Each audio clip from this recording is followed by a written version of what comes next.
I jerked as hard as I could, but it was no use. They had secured my wrists, and besides, my strength had escaped me. I don't recall how I even got here, or who they were. I assumed government workers of sorts, because who else would have a spare electric chair sitting around? If I was still in New Hampshire, this was not a legal setup because there was no longer a death penalty in this state. Was I even in New Hampshire? The room felt sterile, almost clinical. There were no pictures or anything. Wait, a folder that had my name on it was on a small desk to my right. Someone walked by outside the room. I saw him through the small window on the door. Looked like a janitor? If I could only see what they wrote about me in the folder, I could explain how they were mistaken and had the wrong person. They won't just zap me to death without having talked to me first, right? They do some kind of verification before they flip the switch, don't they? The janitor walked past again. A moment later, his head popped in front of the window. He stared at me. I went wide-eyed to let him know I wanted his attention and did my best to motion for him to come in. The door handle turned, and he entered the room. From the hall, I heard a faint scream, and was that a chopping sound? The door soft closed, and the room went silent again. Imagine my luck that this guy just happened along, and from the sounds of things outside my room, it sounded like I was in some sort of slaughterhouse. Something was definitely off with this place. I was ready to do whatever it took to escape. I thought maybe this guy was the janitor that worked the night shift and nobody else was around. But the strange thing was, he was barefoot, and then I noticed he was wearing a gown similar to the one I wore. He picked up my folder. "It's really you," he said. Why had that sounded scary and not given me a sense of relief? I gave a forced smile, not that he would have noticed from the gag in my mouth. Was all I managed. He stopped thumbing through my documents and looked at me with his brow wrinkled. The chosen one shouldn't be treated like this. He took out the gag that had prevented me from speaking, but I was still reeling from what he had just said. This guy thought I was somebody else, somebody important, but he read my file and was sure of who I was. He seemed intent on helping me, and I'd do whatever it took to get out of this chair. The man unstrapped my wrists, ankles, and head from the chair in a manner that almost apologized for my current state. Being the chosen one had its privileges. "Can you stand?" I attempted to rise from my seat, but my arms felt like jelly and my legs wooden. The room spun. I leaned back into the chair. Like a guardian angel that watched over me, the man put my right arm around his neck and assisted me to my feet. I felt stronger knowing that someone else was on my side, and even though I couldn't move any part of my body, I had made it out of that chair. He dragged me out of the room and down the hallway. He didn't complain as he did it, but I heard the grunts and knew it wasn't an easy task.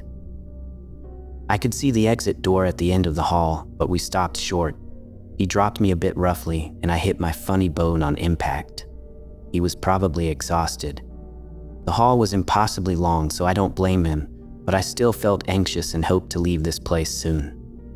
What if one of the government workers happened along and saw me sitting here? I still couldn't even speak yet, and with support, I barely kept myself in an upright position. "Be right back." He tossed my folder down next to me and walked through the door across the hall from me. The door soft closed behind him. Why haven't we just left this place? I don't understand. They could be here any moment. The door opened and there stood my good Samaritan with a huge smile. He must be ready to leave this place as much as me. This is the one. He stepped aside and through the doorway came this beast of a man. The brute's eyes were hollow and his stare burned through me. I thought something was off, but then he smiled. "You know, you can bring them in any order. It doesn't matter." "It matters. You said I could choose the order. Their lives deserve to have more meaning than just an abrupt ending. So I like to make them feel special, and you've ruined it for this one." My eyes went wide, I gasped, and my body jerked me off balance. I slid down the wall and landed on my side. I saw the axe in the brute's hand come from behind his back. Wait!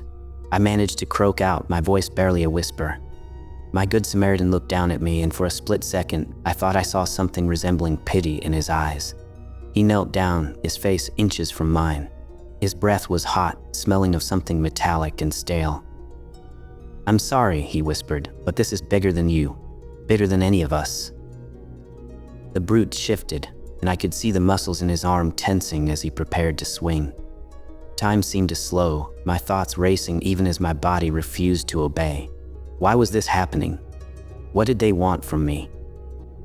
Suddenly, a deafening clang echoed down the hall.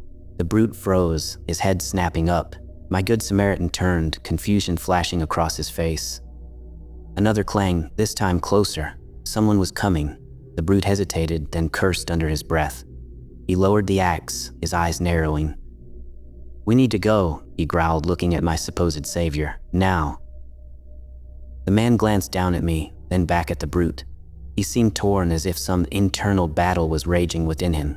The brute grabbed his arm, yanking him up. "Leave him," he snapped. "We can come back." They turned and rushed through the door, the clangs growing louder, more insistent. I lay there, my body limp, every nerve screaming at me to move, to get up, to run. The door they had entered swung shut behind them, and I was alone again. I could hear footsteps, different ones this time, lighter, hurried, echoing from the far end of the hallway. Panic surged through me. Was this more of them? Was someone coming to finish what the brute had started? I tried to push myself up, my arms trembling, my vision blurred, the room spinning. I collapsed back onto the cold floor, my breath coming in shallow gasps. The footsteps drew closer, and then I saw him, another man, dressed in a uniform that I didn't recognize. He looked down at me, his eyes widening in shock. "Jesus," he muttered, kneeling beside me. "What did they do to you?" I tried to speak, to tell him everything, but my throat felt raw, my voice nothing more than a croak. He pulled out a small radio from his belt, speaking hurriedly into it. "I need a medic now. Found a survivor in the West Corridor. Looks like he's been sedated." He looked back at me, his expression softening. "Hang in there, okay? We're gonna get you out of here." I nodded, or at least tried my best. My vision was fading, darkness creeping in at the edges.